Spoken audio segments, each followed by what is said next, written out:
Hello, I'm Bernie Hayes, and today we have two special guests. The first is Dr. Ron Gregory, and the second is Mrs. Ollie Stewart. And we'll be talking about the controversy over the naming of the new facility they want to call Homer G. Phillips Hospital, today on The Bernie Hayes Show.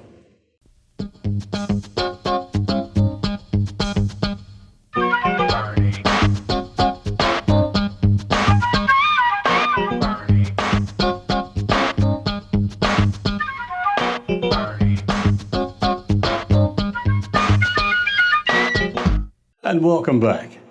Dr. Ron Gregory, how are you, sir? Fine, Bernie. How about yourself? I'm really great. I know it's very early for people watching the show. It's late, but I know that you and Miss Stewart came out here very early just to record this particular program.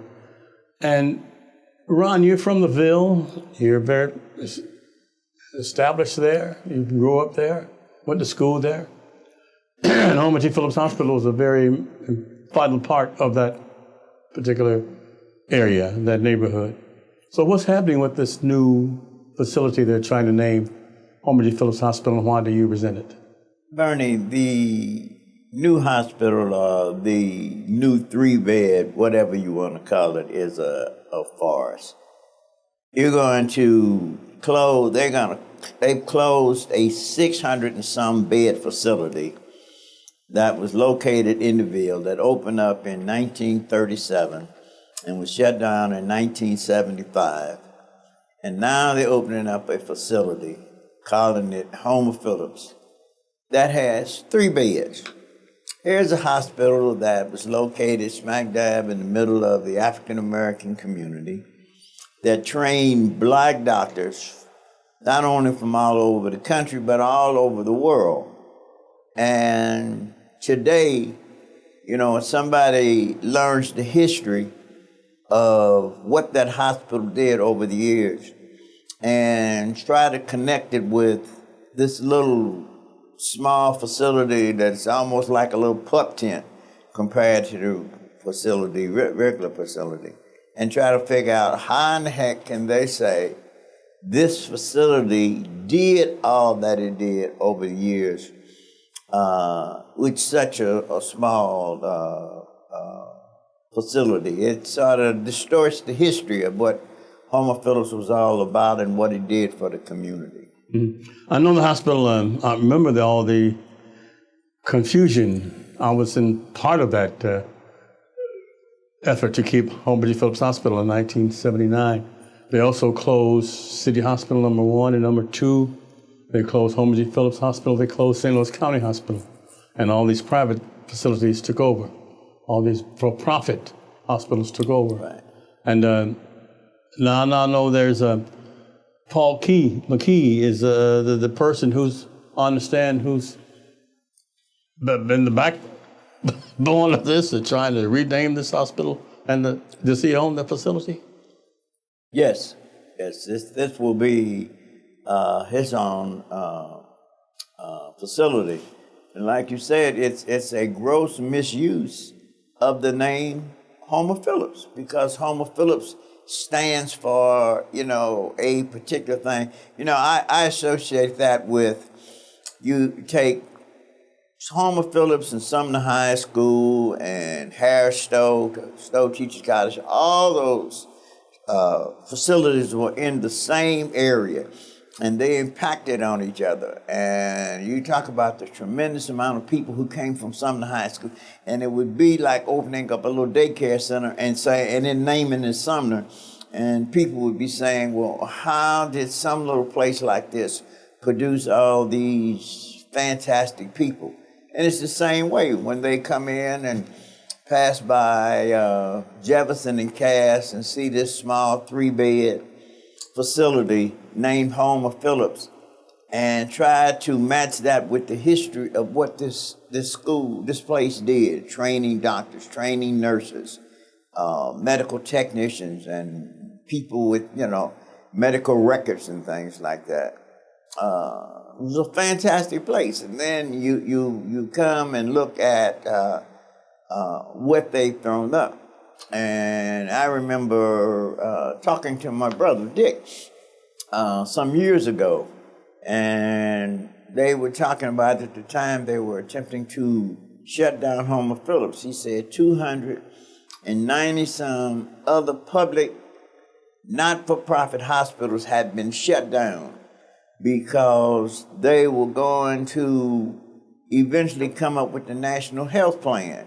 And he associated it with, he said, if you remember, before food stamps, you had a lot of mom and pop stores, confectionaries and things in the black community because the national chains like Kroger's and National on them, you could only come in there when you had money. They refused to put anything on the books. But all of a sudden, when the food stamp program opened up, these big signs saying, we welcome food stamps, they were now welcoming the same people that they told to stay out of their stores before the food stamp program opened. And all of a sudden, sure enough, all of a sudden the little mom and pop stores in the community that allow people to buy on credit and pay later on, that shut down. And it's the same thing that's happening now. They're shutting down the not-for-profit hospitals, and the big hospitals are coming in, taking over. There's still no hospital beds north of Delmar for the African-American community. And that's really a tragic thing. We've been saying that for many, many years. Now, also understand that instead of Homer G. Phillips Hospital, someone suggested they name it after Pruitt, the Tuskegee Airmen, what Pruitt-Igoe was named for. I don't even think that would be a good idea. Not for what this gentleman was coming. Nah, it's sitting on the old Pruitt-Igoe land where the Pruitt-Igoe housing development used to be. So yeah, just name it. Yeah, Pruitt-Igoe. I wouldn't just name it Pruitt. I would just name it Pruitt-Igoe. Indicative of the fact that that was the area where a large African community lived at one time. Yeah. I understand that's just insulting to a lot of people, too. Why is that? What is that? Naming this small facility they're proposing up to Homer G. Phillips Hospital. They say it's an insult to the community. Yeah, because Homer Phillips was a major hospital. It was a big facility and 600 and some beds. And then you're going to shut it down and then open up a facility that has 3 or 4 beds in it. And then name it after a major facility? Oh, that's an insult. I understand Homer G. Phillips was compared to Meharry Medical Association, Meharry School of Medicine, that Homer G. Phillips was just that big and respected. Yeah, and plus, what happened is the Meharry Medical doctors, when they graduated from Meharry, a lot of them came to Homer Phillips to be trained as regular doctors after they got out of school. They were trained in that area, and the beautiful thing about it, as a youngster, I was born at Homer Phillips and educated in the Ville and Sumner High School and Homer Phillips, Stowe Teachers College and the Lincoln Law School and Pearl College. All that was in the same community, and that was the atmosphere that we grew up in. And it was, tremendous to see educated people surrounding your high school, which convinced us that there was something beyond high school for us. Is there a public uproar? What's the public supposed to do, Ron? Yeah, there is a second meeting that hasn't been scheduled yet, but that meeting will be scheduled with the elected officials in St. Louis, and they're going to bring their grievance to this organization. Since what's the position of the elected officials at this point? The ones then that's in the surrounding the Ville, that's concerned with the Ville, they are uptight about that, the decision to name it also. Mm-hmm. Okay, so but the public will have a choice to voice their opinions at the next public meeting, and that'll be announced very, very soon, I assume. Yes. Only this time they will be voicing their opinion to the elected officials who actually represents them. Who've been and they can get more information through the Southside Wellness Center, I understand. Yes. Okay. That number is 664-5024? Right. Okay, Southside Wellness Center. So for the next meeting, they can call the Southside Wellness Center to get more information about the coming meeting. Yes. But we'll have Mrs. Ollie Stewart of the Southside Wellness Center as our next guest. Right. Dr. Ron Gregory, thank you so much for all this insight, and we'll be right back after this. Always great to be on your show, Bernie. Thank you, Ron. New Life Evangelistic Center is celebrating 50 years of God's faithfulness. For many of those years, Bernie Hayes has been a direct part of the work of New Life Evangelistic Center. I thank God for Bernie, his faithfulness, and how he is such a legend when it comes to broadcasting throughout the greater St. Louis area. Will you join Bernie and myself as we celebrate the 50 years of God's faithfulness? I want to involve you in the planning committee, for we got a lot of great things in store in 2022. Why don't you call us at 314-421-3020 and be a part of that committee, or go to www.newlifeevangelisticcenter.org. Will you celebrate the 50 years of God's faithfulness along with Bernie Hayes and myself and so many others throughout Mid-America? I know that the Lord has ministered to many of you through the work of New Life Evangelistic Center. We'd like to have you share your memories with us. So will you call us at 314-421-3020 or contact us at Come By 2428 Woodson Road in Overland, Missouri. Yes, we're celebrating God is faithful.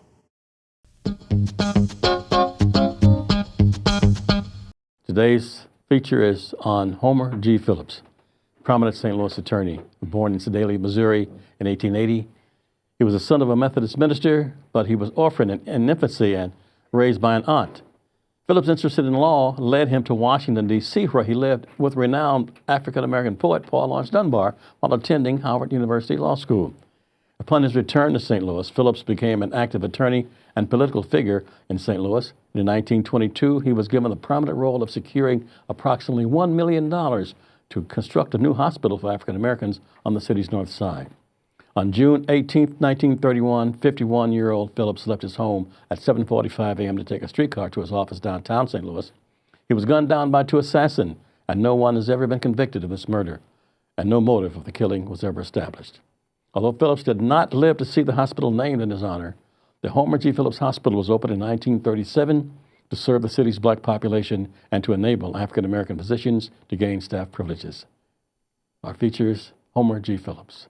For the outcast all alone, for the man without a home, for that desperate heart that gives their soul away in the hope they'll be held close, and for the sad neglected wife, for the man life has passed by, for that rejected man who's dying all alone, for the way he lived his life. There is hope. There is hope.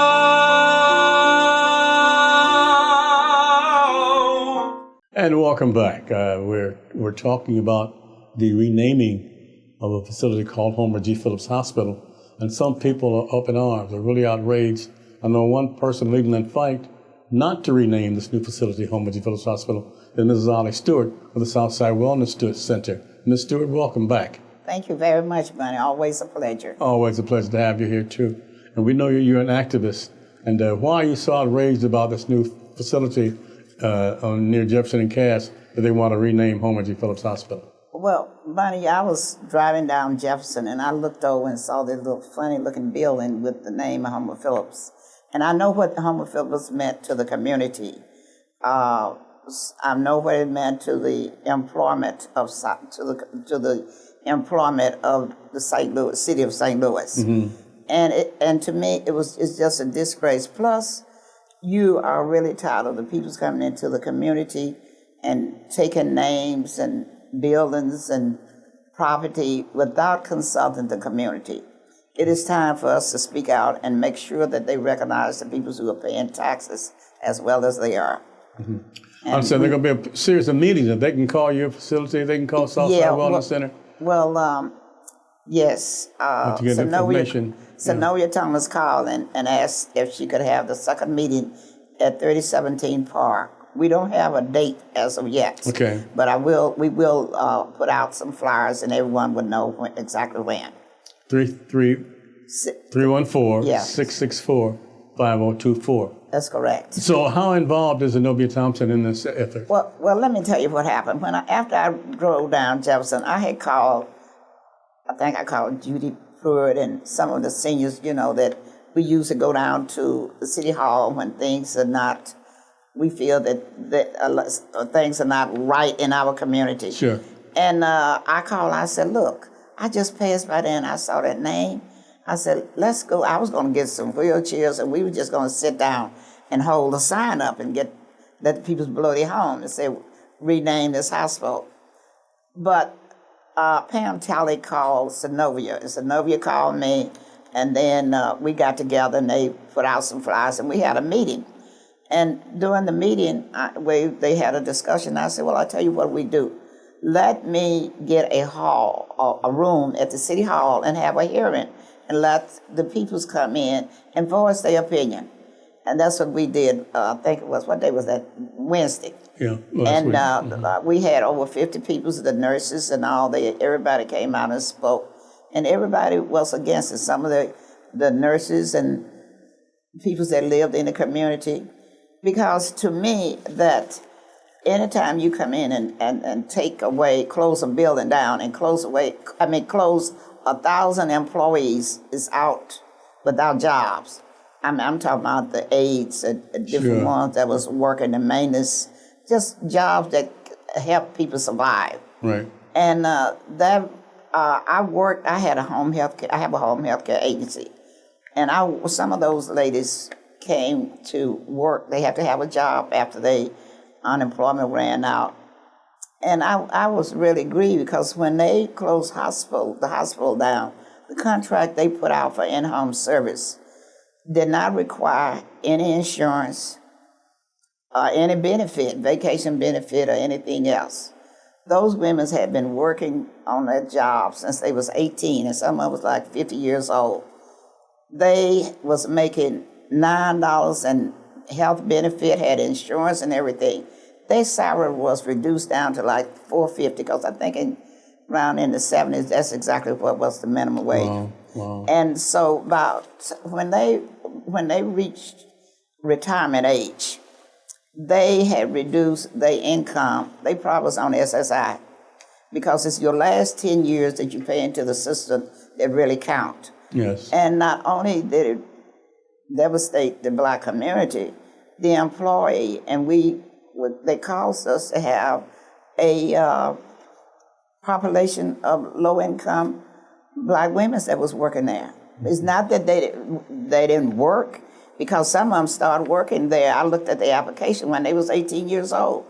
And you work at a job that you have all the benefits and working in a facility, then you got to get out and find a job that you're going from house to house. I think that was really devastating to the community. You mentioned Pam Talley and Zenobia Thompson and yourself, and I know that all three of you are activists, and I know that all three of you were supportive of the Homer G. Phillips not closing back in 1979. Yes, we was. Mm-hmm. Yeah. So, Ms. Stewart, you at the Southside Wellness Center, you do so many things. I know that recently you gave all the Moderna shots, the first, second, and even the booster shots. Yes. So, why do you get involved, Ms. Stewart? Well, I get involved for the need of the community. And that's what, the previous mayor, she's saying, well, how do you get the shots? And I'm the mayor, and I don't have the shots. I said, well, I got the shots because I'm reaching out to the hard to reach. I got involved because the handicapped and the disabled that lives in the buildings would not be able to get out and find a place to get the shot. They wouldn't. Transportation is very important to the community, especially for the elderly. So I called Dr. William, which was the director of Department of Senior Service, and I say, you all always saying that black people don't take shots. I tell you what I'll do. If you give me the shots, I will give you my building, and you can come and give the shots. He said, that's very generous of you. He said, how many shots you want? I said, 200. But so many people's registered, you and Barney, you and Ron got so many other candidates till we had to move to the church, the beloved church. And Reverend Koch said, you can come over, you give the shots in, let the people stay at your building. Then as they come, we transfer the seniors from our building over to the church. And that day, we gave 460 shots. I remember Burvis Jones, yeah, Doug Eason, everybody came. Percy Green, Ron Gregory, myself, and then we all got our shots, first and second Ron was shots. the PR person. Right.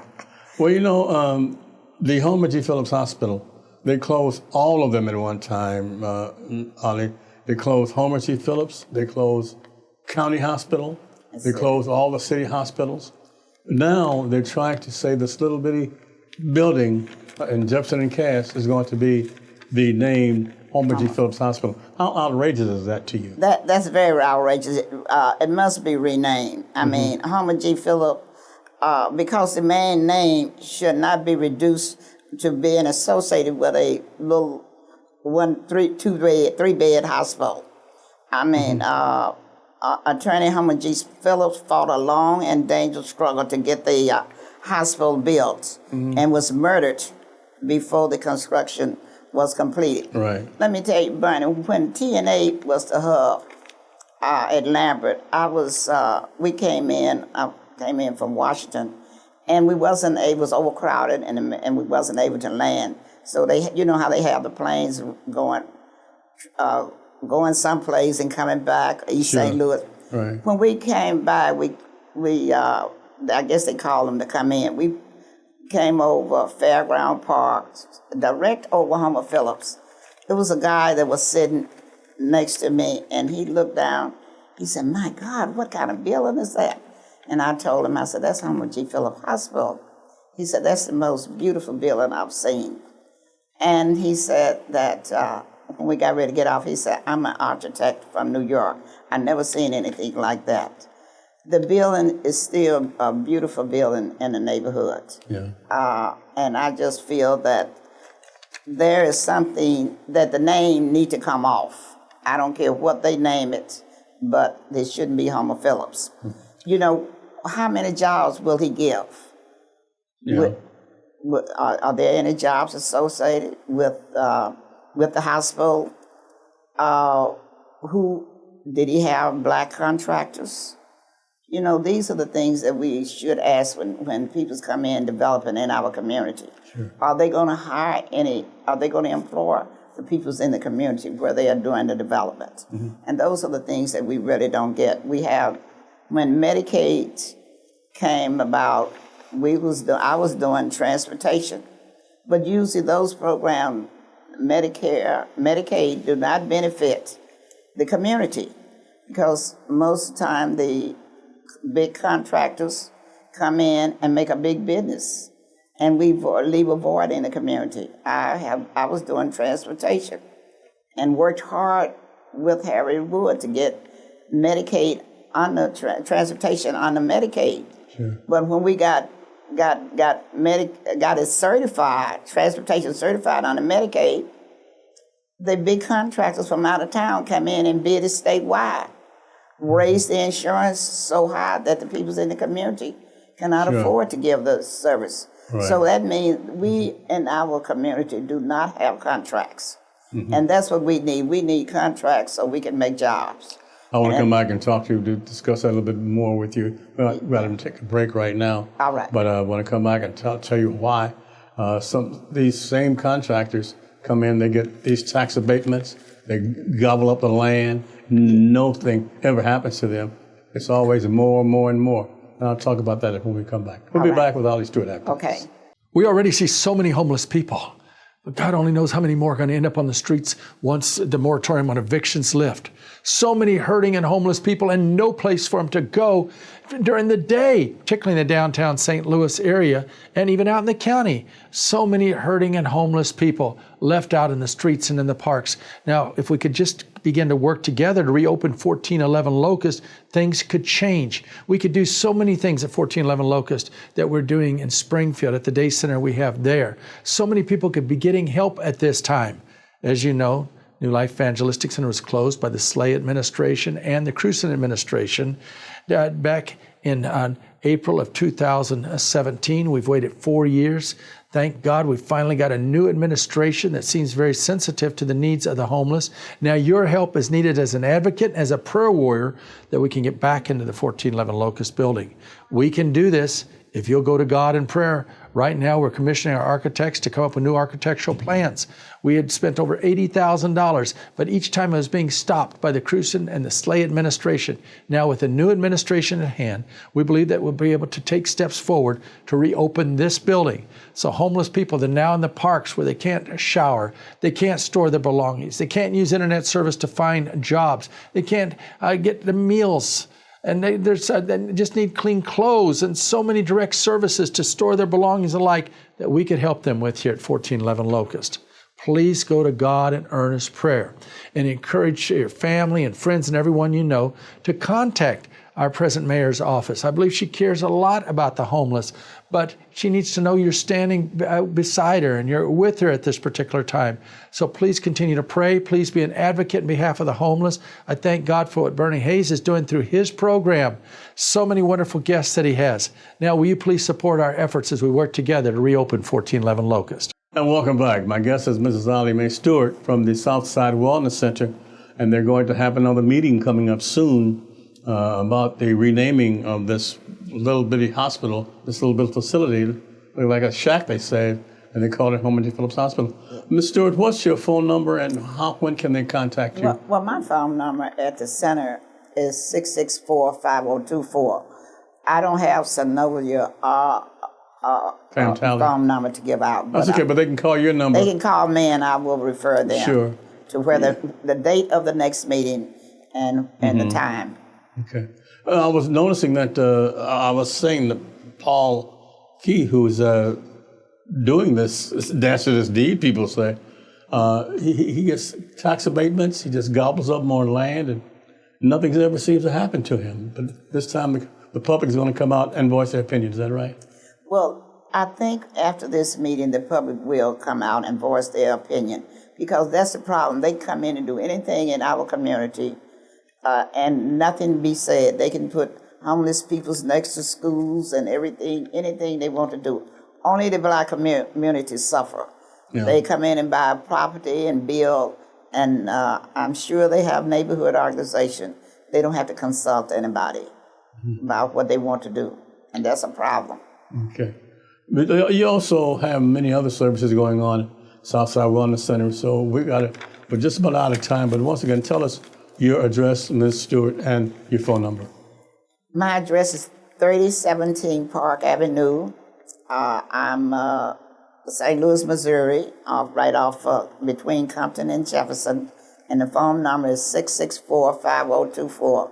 We do transportation, in-home service, and daycare for the elderly. Southside Wellness Center. Yes. Mrs. Ollie Mae Stewart. Thank you so much, Ms. Stewart. Thank you. Keep on doing what you're doing. Always a pleasure. Always a pleasure to see you, too. Okay, thank you. And each and every one of you, thank you for supporting the New Life Evangelistic Center. Always, we're always glad to support it. Thank you. Okay, and we want to say thank you so much for everybody. All right. Have a great day, and please stay safe.